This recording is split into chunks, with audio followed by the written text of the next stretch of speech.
Janu room clean చేస్తూ అక్కడే పడిపోయిన కీస్ని చూస్తూ ఇవి ఏ రూమ్ కీస్ అయి ఉంటాయి అని అనుకుని ఆలోచనలో పడిపోతుంది జాను రూమ్ కీస్ తీసి చూడడం సీసీటీవీ ఫుటేజ్లో చూసిన జై కంగారు పడిపోతూ ఉంటాడు.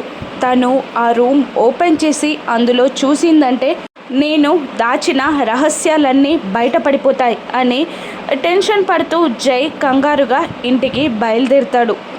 స్పీడ్గా డ్రైవ్ చేస్తూ టెన్షన్ పడుతూ స్టీరింగ్ని కొడుతూ ఉంటాడు జై. ఇవి ఏ రూమ్ కీస్ అని అనుకుంటూ స్టెప్స్ ఎక్కి పైకి వెళ్తూ ఉంటుంది జాను అజ్ఞాత వ్యక్తి ఉన్న రూమ్ డోర్కి లాక్ పెట్టి ఓపెన్ చేసి డోర్ తీసి అందులో సంకెళ్లతో బంధించిన వ్యక్తిని చూసి షాక్ అవుతుంది. నిజంగానే అజ్ఞాత వ్యక్తిని జాను చూసేసిందా? జాను ఆ అజ్ఞాత వ్యక్తిని చూడకుండా ఆపగలడా? జై దాచిన నిజాలన్నీ బయటపడతాయా? రాను ఎపిసోడ్స్లో చూద్దాం. Thank you for watching.